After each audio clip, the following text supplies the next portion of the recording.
বন্ধুরা, আমি এক খাস প্রকারের রেমেডি বানিয়ে চুলের মধ্যে ব্যবহার করেছি। চুল 3 দিনে ঝরা পড়া বন্ধ হয়ে গেছে। চুল কাঁধ থেকে কোমর পর্যন্ত লম্বা হয়ে গেছে। অনেক লোক বলে চুল লম্বা করতে বছর চলে যায় বা মাসের পর মাস চলে যায়, কিন্তু আমি এই সব চুল লম্বা করেছি মাত্র 3 দিনে। আর যদি বিশ্বাস না হয় তাহলে এই রেমেডি একবার ব্যবহার করে দেখুন। মাত্র 3 দিন ব্যবহার করলে এত সুন্দর রেজাল্ট পেয়ে যাবেন যে নিজেরাই দেখে হয়রান হয়ে যাবেন আর বলবেন কেন এতদিন আমি শেয়ার করিনি। তো বন্ধুরা, এই রেমেডি এই দুনিয়ার সব থেকে মজবুত এবং শক্তিশালী একটা রেমেডি, কিন্তু অনেক লোকেরা এই রেমেডি জানেন না। 99% লোক কিন্তু জানেন না এই রেমেডির ব্যবহারে, কিন্তু যারা জানেন তাদের চুল লম্বা ও ঝরা পড়া বন্ধ হয়ে করে দিয়েছে। চুলের কিন্তু গ্রোথ হতে শুরু হয়ে গেছে, আর যত ঝরে পড়া চুল কিন্তু সব কিন্তু ঠিক হয়ে গেছে চিরদিনের জন্য। আমি আপনাদেরকে লাইভ রেজাল্ট করে দেখাবো। আমি কিছু ফটো দেখাবো যা ব্যবহার করে তাদের গ্রোথ হয়েছে চুলের মধ্যে। দেখুন, স্ক্যাল্পের মধ্যে ফাঁকা ছিল, চিন্তা আর করতে হবে না, স্ক্যাল্পের মধ্যে ফাঁকা কিন্তু একদম ঠিক হয়ে গেছে। তারপরে দেখবেন রেমেডি ব্যবহার করে খুব উপকার তারাও কিন্তু পেয়ে গেছে। স্ক্যাল্পে যত চুল না ছিল সব কিন্তু হয়ে গেছে, টাক পড়া নিয়ন্ত্রণ করেছে, ধীরে ধীরে কিন্তু তাদের সব রিপেয়ার হয়েছে। নমস্কার বন্ধুরা, নতুন একটা পর্বে আপনাদের সবাইকে স্বাগত। আপনারা কি এই বর্ষার জন্য চুল পড়ার কারণে প্রচন্ড পরিমাণে ভুগছেন? কি ব্যবহার করবেন খুঁজেই পাচ্ছেন না, বা কি এমন উপকরণ ব্যবহার করলে চুল ঝরা পড়া কিন্তু আর জীবনের মতন কমে যাবে? এমন এক পাওয়ারফুল পাতার কথা আপনাদের কাছে আজকে শেয়ার করব বা জানাবো, যেটা কিন্তু মাথার মধ্যে ব্যবহার করলে বাজি ধরে বলতে পারি চুল পড়া একদম নিয়ন্ত্রণ করে, অপরন্তু নতুন করে চুল গজাতে কিন্তু 100% শিওর। চলুন তাহলে কি এমন পাতা যেটা এত আশ্চর্যকর। দেখুন, এখানে আমি পাতাটার সঙ্গে আপনাদের পরিচয় করিয়ে দিই। এই পাতা কিন্তু আমাদের প্রত্যেকের কিন্তু বাড়িতেই থাকে। দেখুন, এখানে আমি বেশ কিছুটা নিয়েছি পেয়ারা পাতা।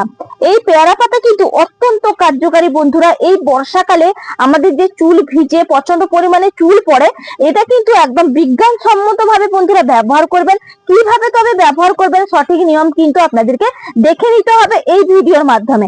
দেখুন, এখান থেকে আমি পেয়ারা পাতাগুলো টুকে নিচ্ছি। এই পেয়ারা পাতার মধ্যে থাকে একদম কিন্তু অ্যান্টিঅক্সিডেন্ট, যা কিন্তু চুলের গোড়া মজবুত করে, চুলের রক্ত সঞ্চালন কিন্তু একদম বাড়িয়ে দেয়। এবং গবেষণার মতে কিন্তু এই নিয়মিত যদি পেয়ারা পাতা ব্যবহার করতে পারেন, চুলের ফলিকলকে কিন্তু উৎপাদিত করতে অত্যন্ত কার্যকারী। এবং এটা পেয়ারা পাতা শক্তিশালী মাইক্রো ব্যাকটেরিয়াল এবং মাইক্রো অ্যান্টিফাঙ্গাল গুণ রয়েছে, যা চুলের শুষ্কতা এবং ইনফেকশন দূর করতে সাহায্য করে। দেখুন, এখানে বেশ কিছুটা কিন্তু পেয়ারা পাতা এইভাবে আমি টুকে নিচ্ছি। চুলের লেন্থ অনুযায়ী আমি কিন্তু এখানে পেয়ারা পাতাটা নিয়েছি। আর এই যে দেখুন, এই যে কুড়ি পাতাটা, এটাও কিন্তু খুবই উপকারী। আমাদের দাঁতের জন্য আমরা ব্যবহার করে থাকি এরকম কুড়িযুক্ত কিন্তু পাতা, এবং আমাদের চুলের জন্য ব্যবহার করবেন। আর এই কচি কচি দেখে যে এই ডাঁটাগুলো বেড়ায়, এগুলোও কিন্তু ব্যবহার করবেন, ফেলে দেবেন না। এই ডাঁটা বা এই পাতার মধ্যে কিন্তু উপস্থিত থাকে ফ্লেভোনয়েড, যা কিন্তু চুলে পুষ্টি যোগাতে সাহায্য করে এবং প্রাকৃতিক ভাবে কিন্তু কন্ডিশনার করে। এই কারণে দেখুন, এই পেয়ারা পাতাগুলোকে কুচি কুচি করে কিন্তু এইভাবে দেখুন আমি একটু হাত দিয়েই কেটে নিচ্ছি। দেখুন, সুন্দর করে কিন্তু পেয়ারা পাতাগুলো দেখুন একবারে ছোট্ট করে টুকরো করে নিয়েছি। এর সঙ্গে বিশেষ আর একটা পাওয়ারফুল উপকরণ মিশিয়ে নেব। দেখুন, এরপরের উপকরণ হচ্ছে পেঁয়াজ। এখানে একটা গোটা আস্ত পেঁয়াজ নিয়েছি। এই পেঁয়াজের মধ্যে রয়েছে প্রচন্ড পরিমাণে কিন্তু সালফার, ভিটামিন, অ্যান্টিঅক্সিডেন্ট, যা কিন্তু চুলের নানান রকম সমস্যা দূর করতে সাহায্য করে। এই পেঁয়াজের রসের মধ্যেই কিন্তু থাকে সালফার, যা প্রোটিন, কেরোটিন তৈরিতে কিন্তু অত্যন্ত কার্যকারী। চুলের মধ্যে কিন্তু যাবতীয় সমস্যা কমাতে সাহায্য করে, দ্রুত কিন্তু চুলকে লম্বাও করে। দেখুন, এখানে আমি একটা পেঁয়াজ নিয়েছি। আপনারা চাইলে আপনাদের চুলের লেন্থ অনুযায়ী আরো কটা বেশিও নিতে পারেন। দেখুন, এগুলো কি করব, সুন্দর করে কিন্তু এর খোসাটাকে ছাড়িয়ে নেব। এখন পেঁয়াজটা কিন্তু এইভাবে একটু কেটে নিতে হবে। এই যে দেখুন, পেঁয়াজটা কেটে নিলাম, আর এই পেয়ারা পাতার মধ্যেই কিন্তু নিয়ে নেব। এরপরে পেয়ারা পাতা আর পেঁয়াজটা একসঙ্গেই কিন্তু বোলের মধ্যে নিয়ে ভালো করে এটাকে পেস্ট করে নিয়ে চলে আসছি। দেখুন, একদম পেঁয়াজ আর পেয়ারা পাতা সুন্দর করে কিন্তু পেস্ট করে নিয়ে চলে এসেছি। এই যে দেখুন, এটাকে ছেঁকে নেব। তার কারণে এখানে একটা এরকম পাত্র নিয়েছি, আর নিয়েছি সুতির একটা কাপড়। এই কাপড়ে কিন্তু বন্ধুরা ছেঁকে নিচ্ছি। দেখুন, পুরো মিশ্রণটা ঢেলে নিয়েছি। এরপর দেখুন এইভাবে কিন্তু গুছিয়ে সুন্দর করে চিপে চিপেই আপনারা এর থেকে নির্যাসটা বের করে নেবেন।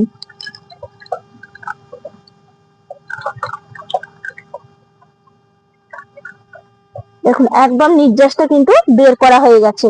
আর এর সঙ্গে বিশেষ আর দুটো উপকরণ কিন্তু মিশিয়ে নেব, যেটা আরো চুলের গোড়া মজবুত করবে, শাইনি সিল্কি ভাব নিয়ে আসবে এবং চুলের মধ্যে যে জট পেকে যায় সেই জটটাও কিন্তু হতে দেবে না। দেখুন এর পরের উপকরণ হচ্ছে অ্যালোভেরা জেল। এখানে দেখুন আমি ফ্রেশ কিন্তু অ্যালোভেরা জেলটাই ব্যবহার করছি। এখানে ভালো একটু অ্যালোভেরা জেলটা ব্যবহার করবেন। এই দেখুন নিয়ে নিচ্ছি অ্যালোভেরা জেলটা। এরপর এই পেয়ারা পাতা আর কিন্তু এই যে পেঁয়াজের রসটা বের করেছি এর মধ্যে ভালো করে মিশিয়ে নিচ্ছি এই অ্যালোভেরা জেলটা। এই অ্যালোভেরা জেল কিন্তু আমাদের চুলের জন্য অত্যন্ত কার্যকারী একটা উপাদান। এই যে অ্যালোভেরা জেল নিলে ফাঙ্গাল গুলো দূর করতে সাহায্য করবে এবং অতিরিক্ত তেল হয়ে গেলে সেটা দূর করবে, ময়লা পরিষ্কার করবে, খুশকি নিরাময় করবে এবং চুলকে শাইনি সিল্কি ভাব, ঝলমলে ভাব নিয়ে আসবে। তার কারণে কিন্তু অ্যালোভেরা জেল ব্যবহার করবেন। দেখুন সুন্দর করে অ্যালোভেরা জেলটা মিশিয়ে নিয়েছি। এরপরের উপকরণ হচ্ছে নারকোল তেল। এই নারকোল তেল আমাদের অত্যন্ত কার্যকারী একটা উপাদান। দেখুন এখানে আমি নিয়ে নিচ্ছি নারকোল তেল। নারকোল তেল কি করবে, চুলের কিন্তু ফলিককে কন্ট্রোল করে, চুলকে শক্তিশালী করে এবং চুলের যে ক্ষতিকারক রশ্মি থেকে রক্ষা করে। বর্ষাকালের জন্য নারকোল তেল অত্যন্ত কিন্তু কার্যকারী একটা উপাদান, যেটা কিন্তু ঝলমলে ভাব এবং শাইনি ভাব নিয়ে আসবে, অপরন্তু চুলের গোড়াকে শক্ত করবে, চুল ঝরা পড়া বন্ধ করবে। তার কারণে নারকোল তেলটাও আমি ব্যবহার করলাম। দিয়ে ভালো করে কিন্তু মিশিয়ে নিতে হবে। বাড়িতে মাত্র যদি এই 4টি উপকরণ থাকে তাহলে এই বর্ষাকালে আপনারা নিশ্চিন্তে থাকতে পারবেন, কোনো রকম নামি দামি প্রোডাক্টও ব্যবহার করতে হবে না। এই প্রোডাক্ট আপনার বাড়িতে তৈরি করুন আর ব্যবহার করুন। দেখুন এই পাওয়ারফুল রেমেডিটা তৈরি করেছি, 1 টাকাও খরচা করতে হবে না। বাড়িতে বসেই কিন্তু খুব সুন্দর বেনিফিটের একটা কিন্তু রেমেডি তৈরি করে নিতে পারবেন। এটা কিভাবে চুলের মধ্যে ব্যবহার করবেন, আপনারা যদি শ্যাম্পু করতে চান এর সঙ্গে একটা শ্যাম্পু পাতা দিয়ে দেবেন।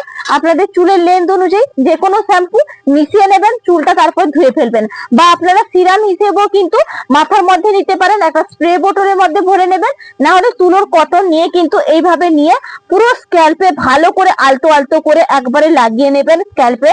এই সিটিগুলো কিন্তু আমাদের প্রত্যেকেরই দেখবেন অনেকটাই চাওড়া হয়ে যায়, তার জন্য এই সিটিগুলো কিন্তু লাগিয়ে নেবেন খুব সুন্দরভাবে। তারপরে চুলটা যখনই শুকনো হয়ে যাবে এমনি কিন্তু জল দিয়ে ধুয়ে নিতে পারেন বা শ্যাম্পু করতে পারেন, যেই প্রসেসে বললাম। আশা করি আপনাদের কাছে অনেকটা ভালো লাগবে আজকের রেমেডিটা। যদি ভালো লাগে বন্ধুরা পাশে থাকবেন, চ্যানেলটা সাবস্ক্রাইব করে লাইক করে। তাহলে বিদায় নিচ্ছি, আগামীকাল আবার হাজির হয়ে যাব। নমস্কার, টাটা।